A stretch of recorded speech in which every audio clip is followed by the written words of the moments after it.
Bam. Hi, this is Todd C Elliott, and you're watching the Break It Down show. I love it. I love it, man. So I was just writing a thing on X. I'm a big baseball fan, and we often put people into players into a time machine, and we act like, oh man, if you sent Aaron Judge back to the era of Babe Ruth, boy, he would have been better. And then you think, well, the early 1900s weren't all that gentle. And I love this stat. Like 1 in 4 kids don't make it to 18 the year Babe Ruth was born. And that didn't change for a long time. And the early 1900s, man, there's some crazy shit that was going on back then. We get nostalgic, right? But you wrote a whole book about shit that happens back in that era. Right. And it's filled with, and this is seasonally perfect, it's filled with axe murderers. Yeah. Thanks for coming on the show. I always like to talk about how people say the good old days when they refer to, anything pre-60s, but it was a pretty awful time around the turn of the century, 20th century. Yeah.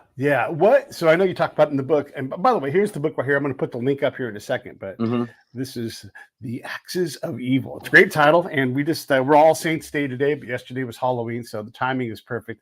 Right. What in the heck got you so interested in axe murderers that you made a book about them? Well, I was into true crime, and there was I referenced a book about, it was a encyclopedia about satanic murders and serial killers and things like that. This case fascinated me because one of the murders actually took place. When I say murders, I don't mean a single person was murdered. I mean, this was a wholesale slaughter of families. Families of 5 were being killed in the middle of the night. And one of these gruesome murders happened in my hometown.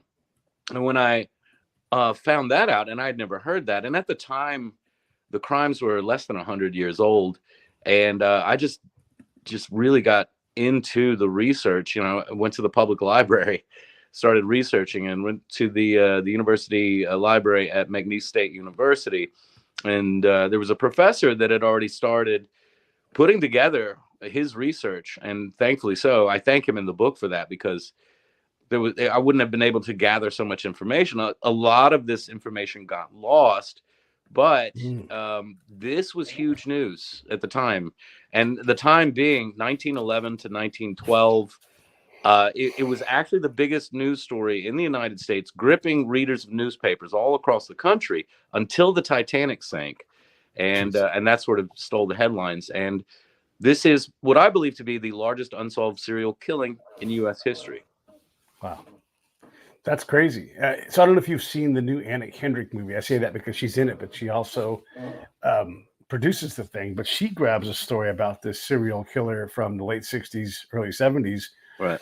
And this guy, I don't know if you've seen it, but he was on Dating Game. That's what made him famous. And he was he had many murders on his hands already. He's on the Dating Game. And then Anna plays the lady who wins the dating game date with the serial killer. But they don't even know how many people this guy smoked. And it could be hundreds. And he was very adept at this. And these guys don't always want to give up the goods. So when you say something like this is the biggest unsolved one, how many people do you think we're talking about? I know that the number, and I don't want to give too much away. I want you to read the book. Sure. Of Evil, the true story of the Axeman murders. But, he rivaled that of Dahmer and, Ed Gein and John Wayne Gacy. And any of the modern late 20th century serial killers that come to mind, the golden age of serial killers, if you want to put it that way. But the kill count was rivaling just about anyone that we could think of. And the fact that it was unsolved made it also more intriguing, because the spin on the book has to be just a theory as to who done it, And one of the most particularly interesting things about the crime that occurred in my hometown, which was Lake Charles, Louisiana, that was the only crime scene where the killer left a message behind. And what's interesting about it is it was a Bible quote from, I want to say Psalms 9:18, when he who maketh the inquisition for blood, he forgetteth not the cry of the humble or the poor or the weak. And this was inscribed on the back door in pencil the back door of the family that morning was found open, and the biblical quote from the book of Psalms was, it appeared to be signed by someone referring to themselves, self or selves, because we theorized that it might have been more than one person, a cult of axe wielding maniacs called the Human Five. And yeah, so we see families of 5 being slaughtered in the middle of the night. And there's instances at the crime scene where, and we're talking children, we're talking infants as well. Doing the research really did a number on my head while I was working on it. I had nightmares, I would say that. But some of the children were found with their hands, the fingers splayed apart with pieces of wood that were seemingly to hold the children's hands up, signifying the Human Five hand. And it was just really, really creepy, and still is. If you read the book, it is creepy. And feel free to ask me any questions. That is the book. There Judge it is. the book by its cover. Yeah, this cover is sweet. A lot of great illustrations in it, and an easy, quick read. I mean, I was reading it yesterday as I waited around for trick or treaters, who just not a thing in my neighborhood, and it was gripping. And I'm just going to show this image here. It's an image of an old newspaper. Okay, so this is like an old newspaper page, right? And that's what you guys are looking at there. And I love baseball, and I write quite often about it. And so I'll end up in these old texts, and I'll look through and I'll look and see, like, what was the cover story? Like last night, I finished writing a little something about world championships and how we record them in a baseball stat site called Baseball Reference. And they're very particular on what it takes to be a world champion. Right. But I was saying, like, hey, look at all the papers. You know, these guys who you say aren't world champions are at the parade when they're celebrating the world championship. You know, they have a ring. They, you know, and so you get back. But also when you look, you're like, oh my God, that was the day that whatever happened. And and you know, it's newspaper, so if it leads even back then, and you see all these things, like, I never even heard of this crazy thing that was leading, you know, and whatever it's going to be. And the newspapers, I love newspapers.com. It's newspapers from all over the nation. So even if you're regionally locked in somewhere, I can pop around and be like, oh, that story was front page news in Iowa. It was front page news in New Hampshire, because these papers are all represented there. I love getting into the old text. You can find a story every single day of your life and write 500 words on what happened on that day in the news by just picking a different newspaper. Sure. Yeah. And that's the thing. The Axeman lived in the headlines. Papers all across the United States. Readers became transfixed. And this really, I guess what really set it off was there was a traveling journalist at the time who actually got crime scene photos, which are in the book. There's also illustrations, artistic renderings or interpretations of what scenes might have been like back then. You know, it's I think the old headlines, the old photos, thanks to one journalist who went and visited the crime scenes, and even people that were arrested at the time, he really kind of tipped off the whole country. And at the time, you know, it was shocking news. And, you know, going back to the biblical quote that he used from Psalms, he who maketh the inquisition for blood forgetteth not the cry of the humble.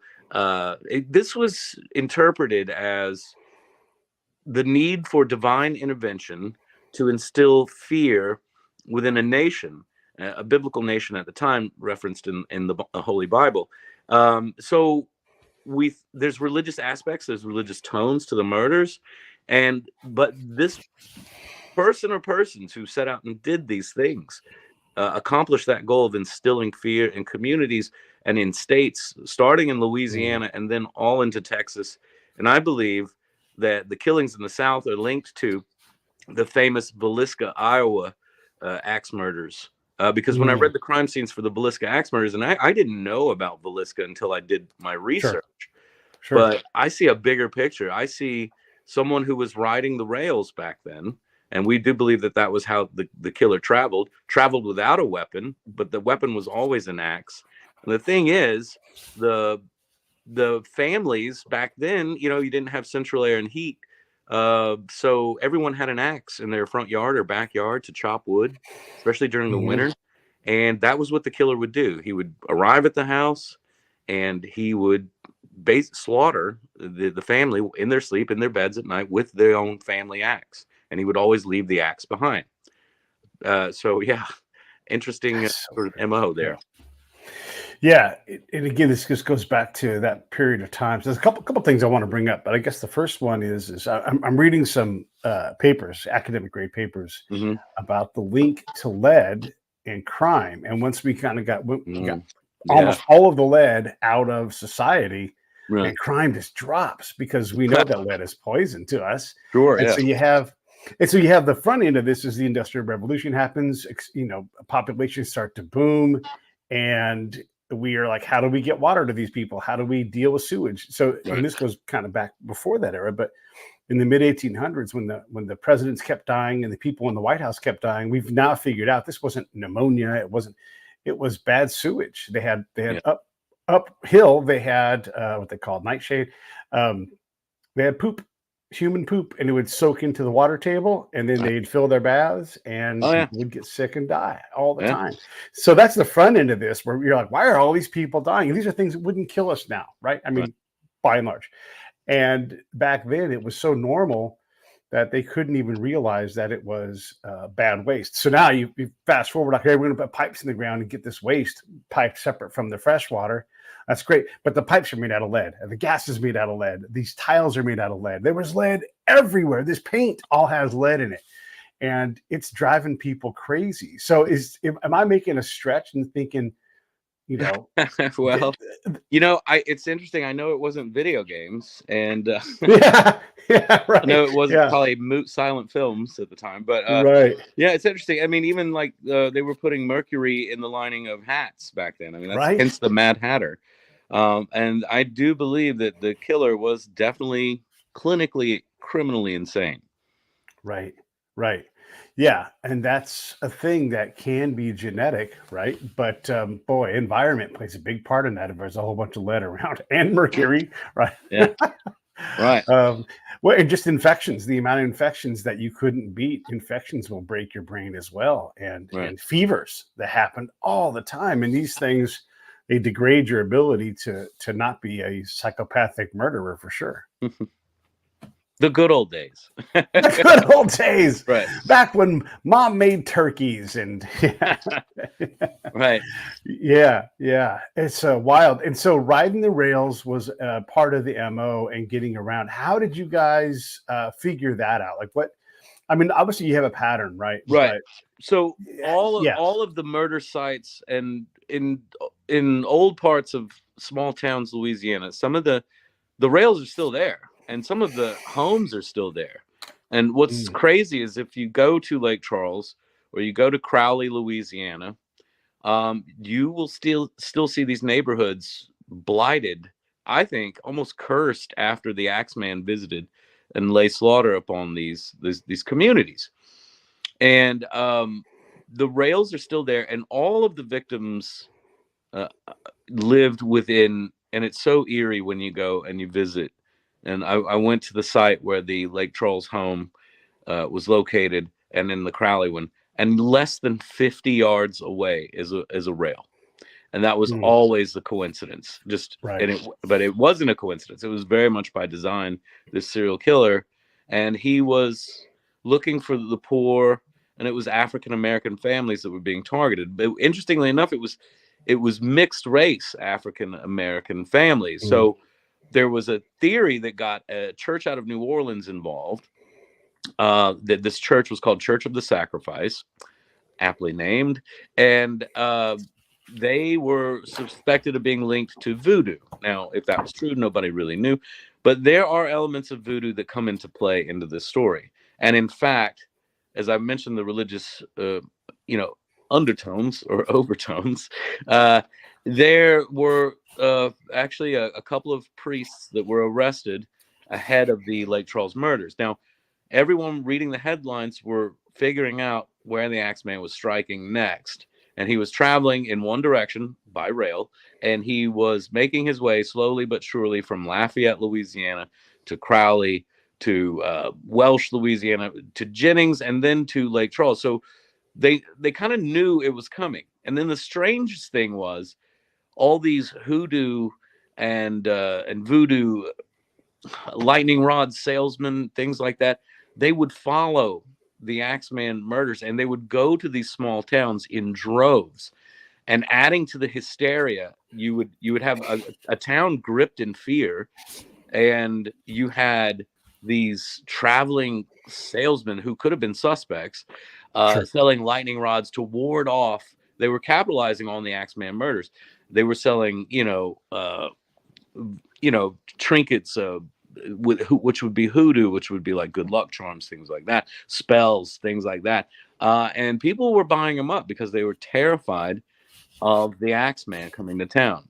So Axeman not only instilled fear, but created a bit of a circus atmosphere before he did his murder. And I just imagine it was a high tension environment at the time, sort of pressurized by fear. Yeah, yeah, no, absolutely, and we still see elements of that today when a series of murders or like that. If you remember the DC sniper, I Yeah. happened to be in the DC area. I was in between war deployments, and I was like, well, I know how to do counter sniper activities. So as I was getting gas, I did this thing called the lazy W that moves you around and makes you harder to, because we didn't know where that person or that team of people turned out was going to strike next, right? I just knew I was getting gas, and people that got gas, a lot million gas stations around the DC area, right? But Right. you don't want to be the dude that day. So like being completely removed from that, except for just a few days during that era, man, I was like, I'm going to do my best not to get shot today, right? It impacts everybody when you realize that you could be next. Yeah. I mean, that's crazy. Yeah. The other thing you talk about with the hoodoo stuff. So I'm working on a project about Storyville. And back in that time, Storyville was hot and Sure. going on. And listening to Jelly Roll Morton recordings, he talks about how people would use. I'll say the word voodoo because I'm not that great at what specifically is what, but Right. I can they explain would that. put. Okay, good. And they would put a. This is his story, right? And these things really happen. So there's this guy they still happen. Yeah. Yeah, right. I mean, especially in and, New Orleans, and I live, in the New Orleans metropolitan area now. I was a yeah. tour guide in New Orleans, and I mean that still is voodoo is very much a practiced religion. Hoodoo is totally different though.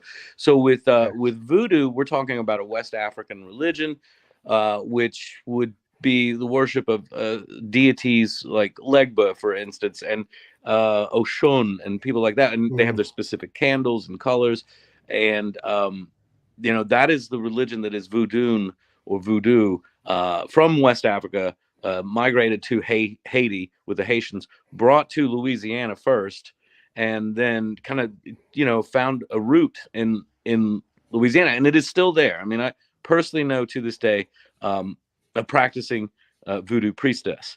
And when you work in the French Quarter, you kind of believe a little bit, like you just you get a little superstitious. But as far as like, good Catholics back in the day, and the thing about people who practice voodoo, especially on the island of Haiti, during the day, they were good Catholics because they had to be, whether they were slaves at the time working on sugar plantations or what have you.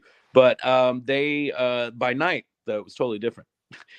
They were practicing voodoo around a fire at night, ceremonies, candles, and what started out as African culture mixed with which would be the Anglo culture, and then Louisiana at the time, it would have been the Spanish. So during the Spanish occupation of New Orleans, there's still a street to this day called Camp Street in New Orleans, very very famous street in New Orleans, but it was originally called El Campo de Negro, which was the camps of the blacks or the Africans at that time. So these were Haitian immigrants who came after the Haitian Revolution. So the first places in New Orleans where voodoo would have been practiced would have been on Camp Street, just outside of the French Quarter.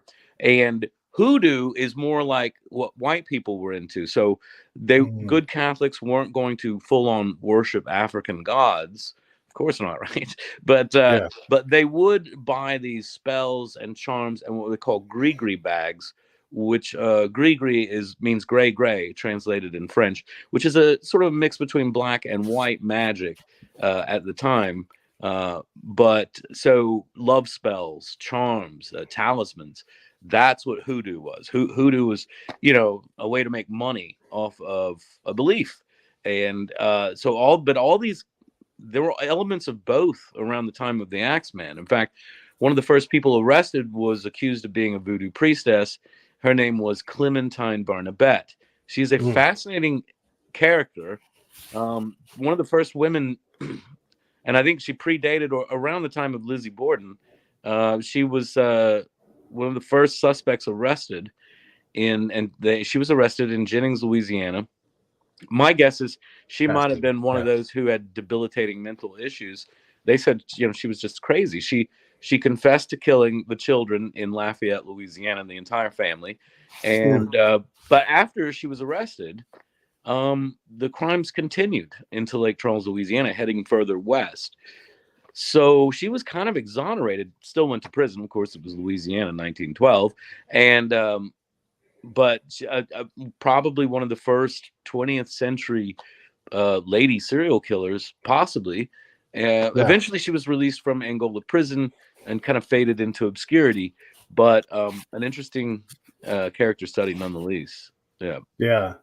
Jelly Roll's story talks about this guy, Aaron, who was a very dangerous guy who killed people. And this is all in his recordings. You guys should all look at these recordings. They're amazing. Yeah. And he talks about how you couldn't convict Aaron in court because of the and you can, I'm not sure if it's hoodoo or voodoo, but there would be some kind of figure with its tongue tied. And then people would go into court and they're like, you know what? Fuck that. I didn't see nothing. My arm, it's broken. That kind of thing. All of a sudden get real distant from wanting to convict because they believed in this stuff. And so I'm glad we're spending some time in this because, again, this is another time, another place. Creole people, Catholic people, people from all over the nation end up in New Orleans in that area. Some of them are working on a barge. Some of them say, get off and go, I'm never going back. And then they live up in all these places. And so it is a very wild and different place. That's of course. No, it still is. Yeah. Yeah. I mean, it's an amazing part of the story. And I'm glad we're talking about that because we often, if we've never been to New Orleans, or we don't know about the history of New Orleans, you don't understand how unique and how inventive it was. And so it's cool that was part of your story. And you've got so much knowledge in that. That's really neat. So the other thing I wanted to say to you is my hometown was the place where the Zodiac Killer killed a couple of people. And then a mile away from that site, he killed 2 more people and actually killed one. The other one survived. But when you have that presence in your town, at least from my experience in Benicia, it never goes away. People still talk about the Zodiac Killer a lot. There's tons of existing memory of the time that's still there. And even in my time, I don't really remember the active time. I was too small for that, but I remember like the latent memories of that and what it meant to go on the road by the murder site and all of the things. And anytime there was a rumor that the Zodiac was going to act up, it was a real thing. And so it continues. I wouldn't say it terrorizes the community anymore. It's been too long for that. But for 50 years, it's been part of what Benicia is because of these grisly murders. Right. Well, without a doubt. And that was the hysteria back then in 1911 and 1912. And, I theorized too that the killer might have been what we would call a snowbird, someone who traveled south for the winter and as someone in the summer. Because what's interesting is you see the axe murders travel through the winter through the south in Louisiana in places where it's warm. And then when summer rolls around, the killer is active in the northern part of the United States, like Villisca, Iowa, places like that. So again, riding the rails and, the Villisca connection. Does any police station have evidence from that time, or is that all like could we potentially get DNA or that kind of thing? Right. At the time when I did the research, the murders were, about 98 years old, and it was hard to even find an eyewitness or witness who knew about what I was speaking. There was one elderly woman who remembered that even after the murders of the Axeman, parents were still telling their children at night that if they didn't go to bed, the Axeman was going to come get them. I mean, terrifying, right? But that made your kids stay in bed. But the killer actually spawned a copycat killer in New Orleans. That's famously known as the Axeman's Jazz, and the New Orleans Axeman, which was about 7 years later, and but this was the original, and the original is more gruesome and more horrifying. The Axeman, the jazz Axeman of New Orleans, whatever, became very popular with the show American Horror Story at the time, and that season 3 with the one about New Orleans, Coven touches on that, and that was probably the best season of American Horror Story. I mentioned it in my book because while I was writing it, I couldn't believe that they were talking about what I thought was similar to My Killer. But this is, as far as I know, I'm the only one that's ever written a full book on. It's really, I don't know. It's kind of like I guess it's a nice compendium for anyone that ever wants to do more research. But there's not a lot out there to this day. People theorize that the killer was motivated by race. But it was also theorized that this church out of New Orleans didn't like they liked the purity of African blood, and they thought that mixed race Creole people were in need of slaughter. And so it's an interesting take on things at the time. And the good old days. The good old days. Right. We go back to that. Come kill you with your own axe because you're Creole. Right. And the good old days. Yeah, it's crazy. All of this stuff is just, it's wild. And there are so many links to all these different things that have happened. And, how do you identify these criminally insane people, especially when back then, God, how in the world would you solve a multi-state, multi-county parish crime? It's just so hard. It's so hard to figure that out. Did they ever get close to any kind of a like the Zodiac? I'll just go to the one I know. Like Gray Smith writes this book, and he's like, I think it's one of these 6 dudes or whatever it is, right? And then he's like, but also look at all these potential victims that match the MO.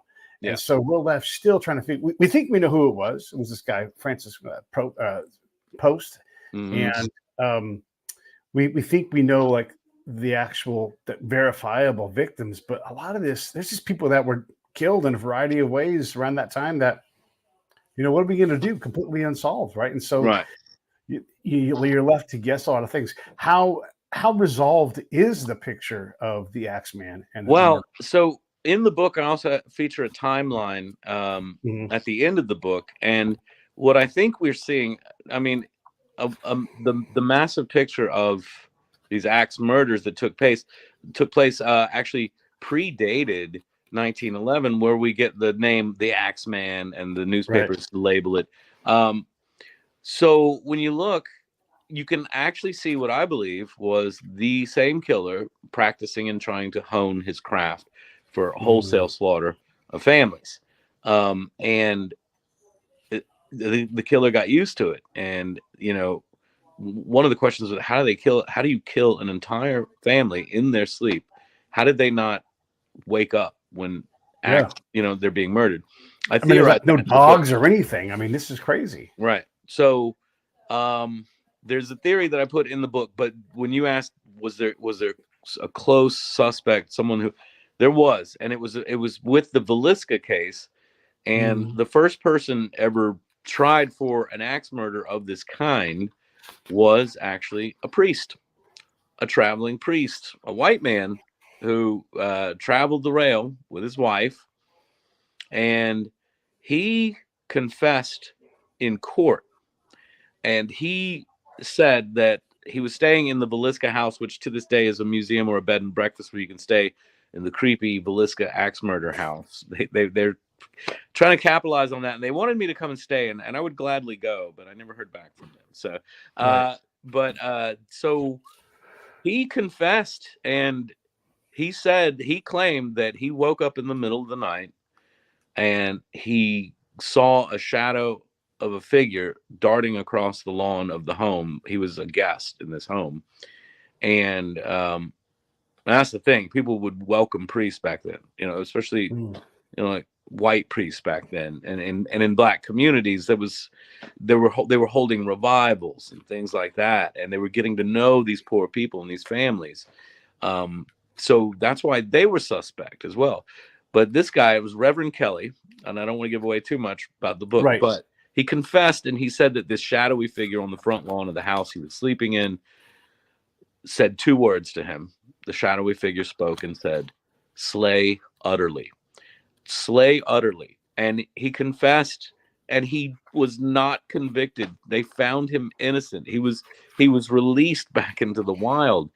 Now, I theorize that the reason he got off was because he was a Freemason, and the judge was probably a Freemason. Now, yeah, there's a bit of a Freemasonry element in all of this, but that is the only way that I can see. Here's a man who was confessing and was not found, and clearly insane. Like it may, I didn't even think about how it could have been the lead poisoning or the mercury poisoning back in the day, but clearly he was insane, criminally insane, and he got off. Right. Yeah. Right. Yeah. That's again, these are crazy stories because we lose track of how much police work has evolved. You know, we still get shit wrong all the time, by the way. We still got it. We love our theory, right? But even back then, it was, gosh, if you didn't catch a person red-handed, how the heck were you actually going to catch and get him in court and everything else? So I can see that. And then there's the Freemason thing. There's the voodoo / hoodoo thing, you know, where they're just not convictable for other reasons that are religious based. That's wild. That's really crazy. Yeah, I was looking. You actually do start to get to see the early, I guess, in forensic investigation elements coming out around that time. I think the sheriffs at the time doing the investigation in these small towns were utilizing what they had to the best of their abilities, but they started getting chemists involved and really doing some forensic investigation. But I mean, I think that would have been the early stages of how it developed later throughout the 20th century. But there was a wild chase to catch the Axeman. Now, no one ever linked Villisca to the murders in Louisiana. I'm the first to do that. That's just my theory. But I mean, when I read the crime scene of Villisca, I was like, this is my guy. This is the same guy. Yeah. The one of the things about all of these things is, well, look, let's go back to the police work. They were trying to figure out how to do things. And at some point, fingerprints become a thing, but that doesn't mean it was adopted everywhere. Right. And then there was the theory that the last image in the eye was capturable. So you take a picture of an eye and try to figure out nothing there. You know, all these different ideas on how to catch people, because a lot of crimes just simply went unsolved if there was no one there, because how are you going to prove it? Even blood type. That wasn't all that common of a thing for them to solve something. And then that pattern analysis, right? Who's got the time to put all that together and to check every newspaper and call every police? I mean, it seems easy now, right? But to find out the phone number for the Killeen, Texas police station and then catch the guy who's, you know, I mean, it's just also impossible to get on top of that pile of information, even though it's available, but just who's going to take the time? And by the way, someone else just got killed in the next town down the road, right? And so you're like, I got you're trying to keep up. You can't go backwards. It's crazy. And you had people who were accidentally killed because they were mistaken for the Axeman just being out at night, because everyone was on edge in towns throughout Texas. Yeah. And that's when the killings really, I think, amped up. When the killer left Louisiana and entered into Texas, and so entered, you start seeing families of 6 being slaughtered in their sleep. And it's a great image in the book. So here's the book, by the way, Axes of Eagle. And the axes is like a chop axe, right? Because these are chop murders. Right. And it's super clever. And you guys should definitely go check out Todd's book. There's the link right there. And you guys don't know what I always say. Buy 2 and buddy read. This thing is tiny, so you can buy it. It's super easy. It's on Amazon, or I'll put up a link to Todd's stuff besides that. But that's the easiest place that I know. And heck, I get a couple of pennies when you guys buy things through the Amazon. So I'll push that. But it's not the size of the book that matters. It's how. No, it's got great stuff in it. No, I love it. So one of the things I love about these old newspapers is how much detail and art they put into these illustrations and everything. And you just, and like when they do their infographics, I just can't take my eyes off of them, because some person by hand drew this thing out, fit within the parameters of what the printing press could handle, and they're always advancing that technology. But I love that. And then you have the actual illustrations in the book that are very much newspapery of the time. Yeah. And I think you guys can see that very well. And you're not going to be able to see the detail very well. But there's all these... that was done by Hal Moore, who was a great Louisiana artist now living in Portland. And yeah. I was going to ask, who did it? How did you pick Hal? He was a friend of mine who worked with me on my first book, which was about the Kennedy assassination and the connections to Louisiana. And it's an even smaller book, but it's a big story. And we just collaborated together on some images to use to help promote my first book, which was called A Rose by Many Other Names. Right. The Rose Cherami and the JFK assassination, which is also available from Trine Day Publishing, just like Axes of Evil. But I wanted to utilize his artwork because he was just one of my local friends and favorite artists at the time. And I think he did a great job. A very lurid style. And like you said, it kind of matches the old style. Right. Yeah. Right. Yeah, these little notes stand out. And when I think about publishing books and whether you self-publish or your reason for publishing, like I don't care if I sell them, I just want this book to be a piece of art, or I'm looking for a top tier public. There's all these different decisions that go into it. And I would say having someone like your buddy Hal do these illustrations, that's a very specific choice because you love something about it and it makes the book better. And everybody should go out and get this thing. I can't wait to get back to reading it. I love this old stuff. Like it's so interesting. Would you hold the cover up? I'm gonna do a little. I just did it. I'm doing a shot selfie. Sorry. So, yeah, no, it's fine, man. Let's sell this thing. It's totally fine. I love it. So I wanted to get back into the rail thing. By the way, great reason to not have rail. We were going to get rid of our axe murder. Pretty hard on the build trained people. When you have someone that can randomly go around and they seem to go in one direction, that makes me go, well, that's bullshit, because this person is going to go but they're also going to double back. They're going to take the train out to whatever, out to Mississippi. Who's going to catch him in Mississippi? Nobody, right? And so, do you follow that theory that he was going in one direction exclusively, or did he branch out? He clearly did. I mean, you could draw it on a map from A to B to C, and he's heading west, and they all knew it. And that's how, everyone, even the townfolk, knew that by reading the headlines. They knew where the Axeman was headed next. That's why you see the caravans of hoodoo, voodoo contours and things like that. Yeah, we're gonna give Todd a second to get caught up. I think he's probably plugging his phone in because you have to hold out. Here's the book. Here's the book. You guys, Axes of Evil. Yeah. I figured it's all right, man. We're just out here trying to get this thing out there so people can know it exists. Hey, why the small books? I mean, you could easily take this thing and blow it out to 70,000 words. There's so much in it. One, it's a 100-year-old crime that nobody knew about. So I like to unearth stories that a lot of people don't know about. I like to introduce sort of underground and unearth stories that no one's heard. But unfortunately, there's not a lot of information about 100-year-old crimes that were relatively unsolved. So and I was a newspaper journalist, so everything I wrote was kind of condensed. And like, for example, the reason I got my first book deal was because of an article that I wrote about the Kennedy assassination and this woman named Rose Cherami. And the publisher contacted me and he said, do you have enough for a book? And I was like, barely. And I did, but it was just enough. But it was the first book solely written on Rose Cherami and the first book written on the Axeman murders, the real Axeman murders, as far as I'm concerned, the original Axeman murders.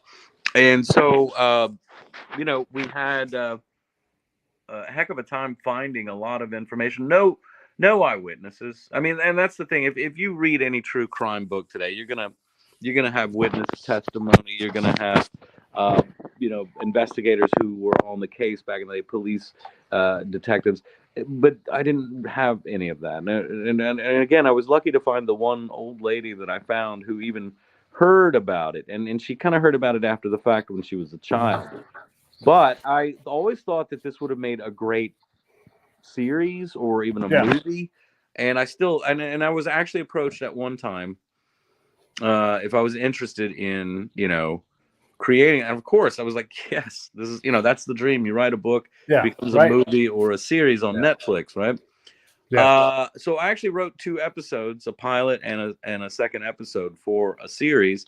I thought they were done pretty well, but no, it hasn't caught on yet. Now, I do think that someday we do things like we're doing today. This could become very popular, and people will have interest in it, and hopefully so, because I need the money. Same. The I think about all of these types of things, and I love to talk about this because I learned so much on my show from all the people like you that have spent time in this world. You get to know it, and you can speak about it, speak for it in a lot of ways. So one of the things was Billy the Kid was lost to history. Goodbye, not going to be remembered. But a reporter, it's like, I need to find some interesting Western characters, and there was just enough threads for him to go back and reweave the sweater, and it's amazing because now. We talk about like who's from the Old West. Billy the Kid's probably the first name you say, And so we do have these things. And along this line is we can never let go of certain things. The Pony Express you can't kill the pony. We're always fascinated by it.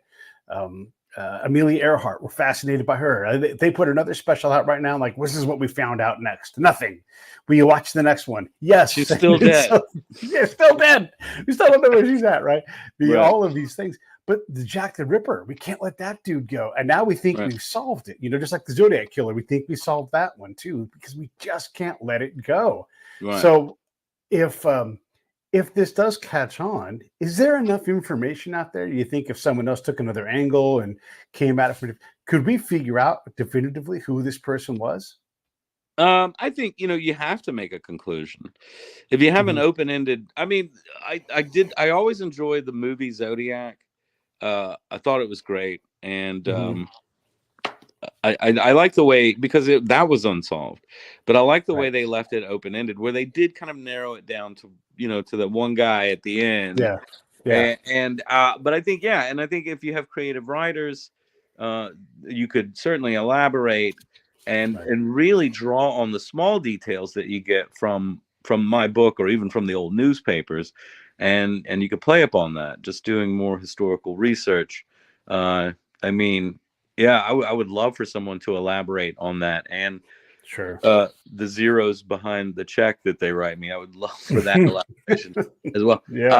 Who am I kidding? But maybe someday, because if you think about it, like Hollywood's running out of ideas. Most of the original programming on Netflix is garbage, and they're going to need something. And when someone finally finds my book in a pile somewhere, they're going to go, oh, this is interesting. This would be good for Halloween or whatever. And it is. It's a terrifying story. And it would even rival some of the scenes that you would see in, say, Silence of the Lambs, movies like that. The Axeman could be a shadowy, mysterious monster for the screen, for all intents and purposes, until we narrow down a suspect. And so if there's any producers in Hollywood watching this, maybe, huh? Hey, here I am. Right.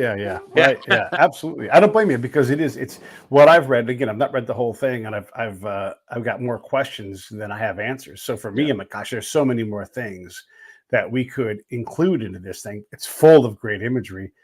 It's crazy how violent these murders are, and yet we have a person that escapes all of these things. And I'm not going to say unharmed, because I don't know that, but you're swinging an axe around and killing people. Right. Oh shit! It's crazy. And that's crazy. And the fact that these sleeping families never roused from their sleep. There was only one instance where a little boy escaped the certain fate of the being brained by an axe in the middle of the night, and that was in Texarkana, I believe, which was the only instance where we saw a survivor. It's gruesome, and it's children, And you also have instances of children discovering the families of their bodies the next morning and things like that. So there's a lot of original imagery, visuals that we've never seen before, because no one's delved deep enough into this, obscure crime. Which, Right. I mean, people love true crime, and I'm just saying, buy my book, make a movie out of it, please. Make a movie. Make a series. I don't care. The distance between Texarkana and New Orleans is significant. I mean, you drive it easily in a day-to-day because there's an interstate, right? There was no interstate back then. It wasn't even all paved roads back then out there. No, right. And so when you think about that, again, the train theory, boy, that just makes sense, because there's going to be a train. Everything has to go to New Orleans in that part of the world. Right. It's like not only the river dumps into there, but all of humanity just dumps into that area. So why wouldn't you do it? But how does this guy not just show up? Is he taking showers?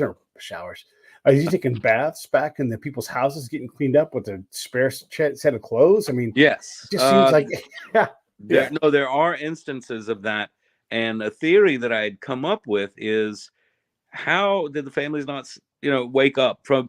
I theorized that they were probably drugged, because the main suspect was a priest.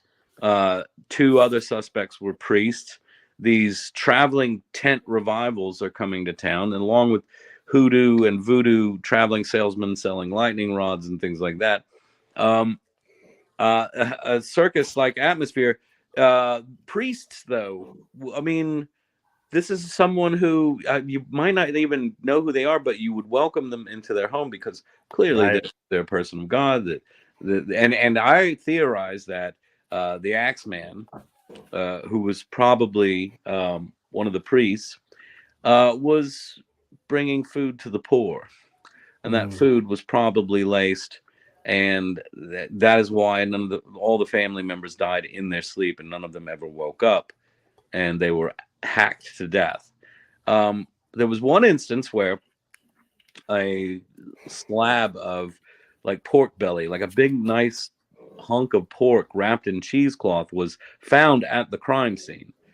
Different theories, some of them bizarre, but there was a puncture wound in one of the this piece of meat, this pork that was left at the bedside of the murdered families, and I just thought that was strange. But I did think that maybe the killer was trying to either take the evidence and accidentally left it behind. But there was something about the pork belly, the bacon, that always struck me as a bit odd. And that's definitely in the book, and I theorize about that. But yeah, I do believe there was some sort of maybe formaldehyde used back then to keep these families from waking up. And really, I think, you had Jack the Ripper, right, maybe 20 years before that. So I kind of think Jack the Ripper inspired these killings. Yes. And so, one of the main suspects has a link to England. So, there was that. So this person might have grown up reading about Jack the Ripper, and who knows, enacted some fantasy, and with God on his side, he could get away with it. And he did. And then that's the shocking part about it. Yeah. That's so there's a couple things with that. Is one, the amount of copycats that come from a given killer is really unknowable. Like every major school shooting is the progeny of Columbine, right? It's just they get inspired, and that's the point where our society changed, is right there. So you could go back even further. You could go back to the University of Texas shooting. Sure. Yeah. Charles Whitman. Yeah. Probably the first. Well, yeah. And there was I think Petaluma, California, and there was another guy also in California who ran by a school and shot the place up. So there's prior ones, right? But I think in the modern times, you can definitely at least point back to those guys and then go back from there for sure. How about the back to the crazy thing? How about the University of Texas shooter saying, "Hey, there's something wrong in my head. You guys got to check me out." And they're like, "Yeah, you're fine. Do some push-ups." And it turns out, tumor in there, or some kind of foreign body was in his head, and changing. There's a lot of that. It's so crazy. Well, okay, so I don't want to cover too much about the book because I want people to go buy it. I want them to be fascinated. I know I am. And again, like I told everybody, here it is, Axis of Evil. Super great. And everything I've read so far has made me want to read more. I just ran out of time. So I'm going to continue to read this book. But the other thing I want to say is so here's the link right there for Axis of Evil on Amazon. And here is the link for Rose by Many of Names. Who killed Kennedy? That's what I want to ask you when you come back with your video, because I know you're working on your phone, on your camera phone thing. Who killed Kennedy? There he comes. He's coming back. Hey, there you are. Who killed Kennedy? Oh, that's easy.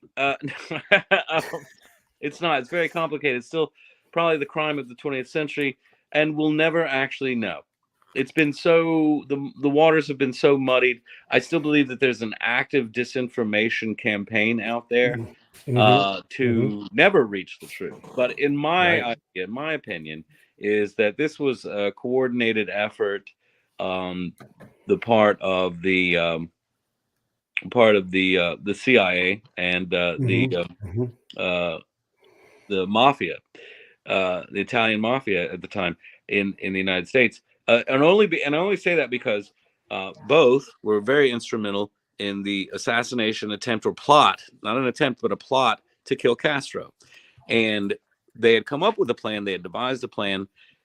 I think that when JFK refused to give air cover for the Bay of Pigs invasion, that was him signing his death warrant. Because there was a financial interest by the mafia at the time, and you very much had the CIA wanting, the threat of communism and Castro overthrown. And so I think that at some point they just said, hey, let's take this plan that we have here and let's just use it in Dallas. Yeah. And I do believe that the FBI was involved in the cover-up. I don't know. I don't think that the FBI was involved in the planning or the mechanics of that. But the mechanics, when I mean mechanics, I mean shooters, definitely mafia, but they require payroll. So I just think that this whole thing was CIA mafia related, and it was kind of payback for the Bay of Pigs failure. But some people say also that if it was mafia related, that it was, and it what if history is just this simple? I don't think Oswald acted alone. I believe if we go back and read what Lee Harvey Oswald said, I mean, I can't believe how much they actually let him say. He was a patsy. I always believed Lee Harvey Oswald. I believe he was involved with the assassination, but he was misled as to what the extent was going to be. I also think there's some people believe that in the JFK conspiracy world that this was payback for the death of Marilyn Monroe. I don't know. Yeah, I don't know. That's why I ask. I love to hear what people think. I mean, I've been to the Texas School Depository. Oh yeah, that shot is easy. It is easy. Right. It's closer than President Trump getting shot at his thing. Closer than that. Like you could almost throw a ball. Well, if you had the ability to stand up and throw, you could throw a ball and get it into that Cadillac. I mean, or that Lincoln. You could do it. It's not that far. Right. And I think too that the easier shot, if you're looking from the 6th floor window, which curiously enough they don't let you get in that window, not anymore. Right. Because you would easily see that if the presidential limo had come straight up, I think it was Houston, that you would have had a target advancing closer and closer towards Lee Harvey Oswald. Who, if you go to the Texas School Book Depository today and you're on the 6th floor and you're looking out the window, it's very historically accurate because Oswald's not in it. But a lone shooter from that window would have had a better chance at killing the president as he came forward and the target got bigger. But that wasn't, this could not fail. This attempt was too big to fail. So the triangulation of the shooter from the buildings and the grassy knoll had to work. It had to, and it did, unfortunately. I don't know if you know Paul Gregory's work, not as a guy from the Hoover Institution, but the author, who same dude who grew up in the Dallas area and had Russian parents, and his dad was like one of the main people that you went and saw if you were Russian and you moved to that area, because they helped you. Yeah. And so he was teaching Marina Oswald, Mrs. Oswald. Right. He was teaching her English, and so they were exchanging letters. Wow. And he has a whole different take on it. And so I don't know who's right and who's wrong. Right. And it could be, in my mind, just because these things do happen, is it's like a Gilligan's Island episode where all of these competing plots, there's just enough information for them all to go, we're gonna do it at Dealey Plaza. And the FBI guy's like, we're gonna do this at Dealey Plaza. And the CIA guy's like, we're gonna do this at and so they all come and like, ow! And they all, it all comes together, you know. Right. And you know, the fact that my book really focuses on the Louisiana connections, because I'm from Louisiana. You got Oswald from Louisiana, from New Orleans. The first and only person to ever bring a trial forward in the murder of President Kennedy was Jim Garrison, district attorney for Orleans Parish in New Orleans. JFK movie by Oliver Stone was a game changer and still a great film to this day. And if you're just getting into JFK assassination, you need to watch the film JFK by Oliver Stone. Yeah, but still kind of a misrepresentation. Yeah. Even if there's inaccuracies, right? It's compelling and it makes you want to learn more. And then when you see on all the people that died unexplained, you know, one of them's a karate chop. You're like, wait, someone was killed with a karate chop? Yeah. So it adds to the zest. It's part of the roux that makes to stay in the regional terms, that makes this wonderful gumbo that is the Kennedy assassination. You know, it's just it's crazy. Do you know Poppy Tooker? Poppy Tooker? No, I'm sorry, no. That's all right. She's a raconteur for New Orleans, and great. She talks about all the ghosts and everything else, and you know, she's had TV shows and radio shows down there, and we had her on the show once, and she was just marvelous. And this is New Orleans, despite being not a huge city, and I'm talking in terms of at the national level, it is just the richest inch for inch city in our country. I mean, it's the birth of rock and roll, it's the birth of the blues, it's the birth of jazz. All these things, the mint julep, all these things all come from. My buddy Chris Thomas King, if you know who he is, he's like, we invented Saturday night, and I'm like, well, goddamn if they didn't. You know, it is just amazing, and I appreciate you coming on. Is there anything else you want to get into or talk about before we wrap this thing up? No, man, I'm good. Thank you for having me, and check out both of my books, A Rose by Many Other Names, Rose Jeremy and the JFK Assassination, and Axes of Evil, the true story of the Axeman murders, all available on Amazon and at TrineDay.com, Trine Day Publishing. So thank you so much. Yeah, I will. Let's do that. And I will roll this credit. I'm going to come right back to you, so don't go anywhere. Everybody else, I will see you next time. Hey, thanks for watching the show. I really appreciate it. Right here, you can subscribe. Please do that. It makes the show grow. Hit that notification bell so you know which incredible guest is coming up next. Down below is the PayPal link. You can put a small subscription in. That is an enormous help. All that money goes right back into the show. And then right up over here are the next episodes you should listen to, curated by yours truly. Thank you so much.